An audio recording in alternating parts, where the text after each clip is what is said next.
হে আল্লাহ, বাংলাদেশের উপর তুমি রহমত নাজিল করো। প্রত্যেকের মনে তুমি হেদায়েত দান করো। সকল শহীদের আত্মার প্রতি শ্রদ্ধা জানিয়ে এবং যারা অসুস্থ হয়ে আছেন তাদের প্রতি শ্রদ্ধা আর ভালোবাসা জানিয়ে আমি আমার আজকের ভিডিওটা শুরু করছি। আসসালামু আলাইকুম। পলিস পাসমেশালি ওয়ার্ল্ড থেকে আমি পলি। সবাইকে স্বাগত জানাচ্ছি আমার আজকের ভিডিওটি দেখার জন্য। আশা করছি এই ভয়াল উত্তাল অবস্থার মাঝেও যে যেখানে আছো সবাই নিরাপদে আছো, সুস্থ আছো এবং ভালো আছো। আলহামদুলিল্লাহ, তোমাদের অনেক অনেক দোয়া আর ভালোবাসায় আমিও আমার পরিবার নিয়ে বেশ ভালো আছি। প্রত্যেক দিন সকালে আমার একটা কাজ, সকালে ঘুম থেকে উঠে আগে আমি আমার সব গাছগুলোকে দেখি যে আমার গাছগুলো রাতের বেলা কোনো ক্ষয়ক্ষতি হয়েছে কিনা, কেমন আছে। প্রচুর বৃষ্টি হচ্ছে আজ কয়েকদিন, তার মধ্যে মাশাআল্লাহ আমার গাছগুলো কিন্তু বেশ ভালো আছে। আমি ছাদে চলে এসেছি সকালে আর সবগুলো গাছ দেখছি। এখানে একটা ড্রাগনের ফুলও ফুটেছে, সেটাও দেখছি। সকালে ঘুম থেকে উঠে আগে যদি আমি গাছগুলোকে না দেখি তাহলে যেন আমি মনে শান্তি পাই না। তো আমার শান্তির আরেকটি জায়গা হলো আমার হাঁস, মুরগি আর গাছ। তো সব কিছু দেখে সকালের কাজ করে নিয়ে রান্না করেছি। আর আজকে রান্না করেছি খুব সামথিং, শুধু ডাউল ভর্তা, মসুরের ডাউল ভর্তা করেছি আর ভাত রান্না করেছি। আর কালকে যে দেশি মুরগি রান্না করেছিলাম তার কিছুটা আছে, তাই দিয়ে আজ আমাদের সকালে চলে যাবে। ওর বাবা বাড়িতে আছে। আর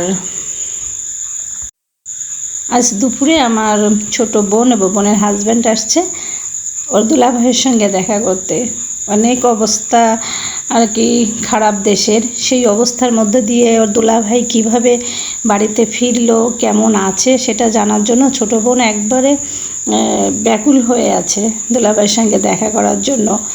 তো দুলাভাই এসেছে শুনে ওরা বলল যে আমরা আসছি, তো খুশি হয়েছি।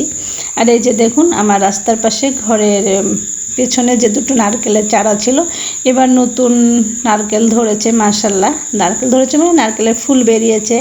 তো আল্লাহ যদি চান তো নারকেল হবে। তো এই জন্য গাছ ঝুড়িয়ে নিচ্ছি, গাছ মানে পরিষ্কার করে নিচ্ছি। তো একজন ভাইকে দিয়ে গাছ পরিষ্কার করাচ্ছি আর এই পাশটাও ঘেরা দিব। তো ওরা কাজ করছে, হিমির বাবা আর ওই ভাইটা কাজ করছে। আমি সব কিছু দেখিয়ে দিয়ে দুপুরে রান্নার জন্য চলে এসেছি। তো আজ দুপুরে কি রান্না করছি, কি করছি সব কিছুই তোমাদের সাথে শেয়ার করব। আশা করছি আমার আজকের ভিডিওটা তোমাদের কাছে ভালো লাগবে। তো যদি ভালো লাগে তো প্লিজ আমার ভিডিওতে একটা লাইক দিয়ে ভিডিওটা শেষ পর্যন্ত দেখার অনুরোধ জানাচ্ছি। কারণ বেশ অনেক দিন হয় আমি ভিডিও আপলোড দিতে পারিনি, কারোর ভিডিও দেখতে পাচ্ছি না। এখনও প্রচণ্ড নেটওয়ার্ক স্লো, খুব কষ্ট করে আর কি ভিডিও দেখতে হচ্ছে।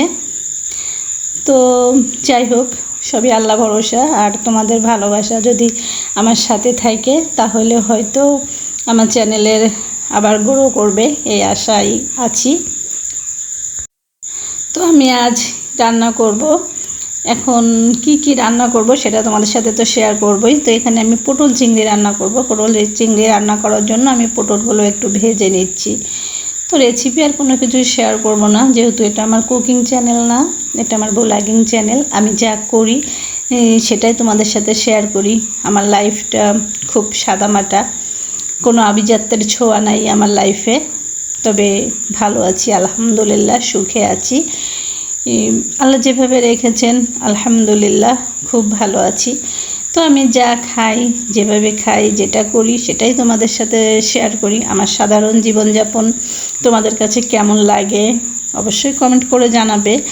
আর যারা নতুন আমার আজকের ভিডিও দেখছো, তোমাদের যদি মনে হয় যে আমার চ্যানেলটা সাবস্ক্রাইব করার যোগ্য বা আমার ভিডিওগুলো দেখতে তোমাদের ভালো লাগে, তাহলে প্লিজ আমার চ্যানেলটাকে সাবস্ক্রাইব করে আমার পাশে থেকে যেতে পারো। আর আমার নোটিফিকেশানটাও অন করে দিও, তাহলে আমার পরবর্তী ভিডিও ছাড়লেই তুমি পেয়ে যাবে আর তুমি সময় সুযোগ মতো সেটা দেখে নিতে পারবে। এবং আমার কমিউনিটি একটা পোস্ট করে গেলে আমিও সেই পোস্টটা ধরেই তোমার কাছে চলে যাব আমার ভালোবাসা নিয়ে। তো যাই হোক, আমি কিন্তু পটলগুলো ভেজে নিয়ে মশলা কষিয়ে নিয়েছি। আর এখানে আমি নারকেল বাটা ব্যবহার করেছি। তো নারকেলটা আমি কুড়িয়ে ব্লেন্ডারে ব্লেন্ড করে নিয়েছি, যার কারণে তরকারির গ্রেভিটা খুব ঘন হবে এবং খেতে অত্যন্ত সুস্বাদু হয়েছিল। রান্নাবান্না চলতে থাকুক আর তোমাদের সাথেও একটু মনের কথা বলি। আমার ডাটা অফ থাকে, আমি ফেসবুকে তেমন ঢুকতে পারিনি, ফেসবুকে তেমন বেশি কিছু দেখতে পারিনি, শুধু টিভিতে নিউজ দেখতাম।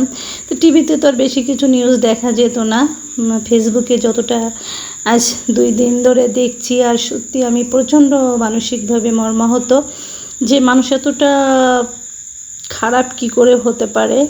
মানুষের ধিক্কার দেওয়ার ভাষাও যেন হারিয়ে ফেলছি, যে কীভাবে অত্যাচারিত হচ্ছে আমাদের দেশের মানুষ।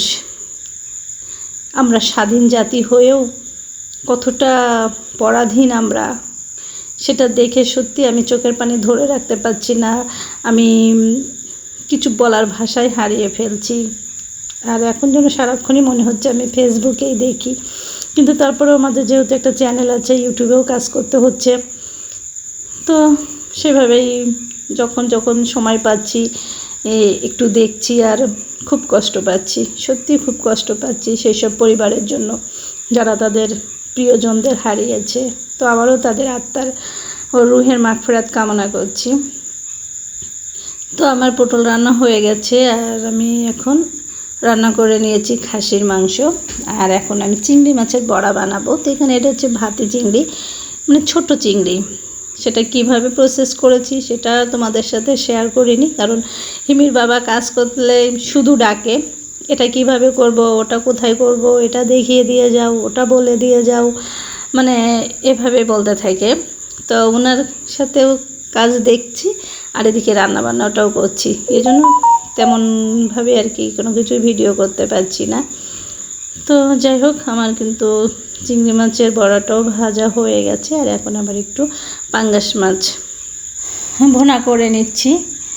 তো পাঙ্গাস মাছ ভুনাটাও খুব মজার হয়েছিল, মানে সবগুলো রান্না আজকে খুব ভালো হয়েছিল।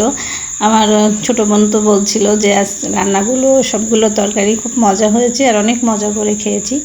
তো এই যে বোন আর বোনের হাজব্যান্ড আসার সময় আমাদের জন্য কি কি এনেছে তোমাদের সাথে একটু শেয়ার করি। ওরা এনেছে আনারস, আম, লেবু, দই, তারপরে হিমির জন্য দোকান থেকে চিপস, চকলেট, বিস্কুট, জেলি এসবগুলো নিয়ে এসেছে। তো আমি আবার একটু আনারস, আম ওগুলো কেটে নিয়েছি, আর আমার আজ দুপুরে যা যা রান্না হয়েছে সেগুলো একটু টেবিলে পরিবেশন করে নিয়েছি, তোমাদের সাথে একটু শেয়ার করি সেটা। তো এটা হচ্ছে আমার চিংড়ি মাছের বড়া। চিংড়ি মাছের বড়াটা কিন্তু অসাধারণ হয়েছিল। পাঙ্গাস ভুনা, তারপরে খাসির মাংস, পটল চিংড়ি, ছোটো মাছের চচ্চড়ি, আর কী যেন ছিল, শসা। তো এইসবগুলোই আজ আমার দুপুরের মেনুতে ছিল, আর রান্নাগুলো খুব মজা হয়েছে, সবাই খুব তৃপ্তি করেই খাওয়া হয়েছে। আর এখানে আমি আনারস ও আম কেটে নিয়ে, দইয়ের কথা ভুলে গিয়েছিলাম, ফ্রিজে দই ছিল, খাওয়ার সময় মনে ছিল না, পরে আবার দই বের করে নিয়ে এসে আমরা এখন দইটাও খেয়ে নিচ্ছি। আর আজ দুপুরে সবাই খুব আনন্দ করেই খেয়েছি।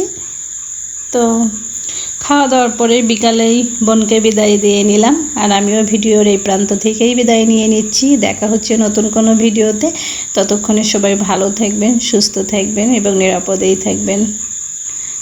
আল্লাহ হাফেজ।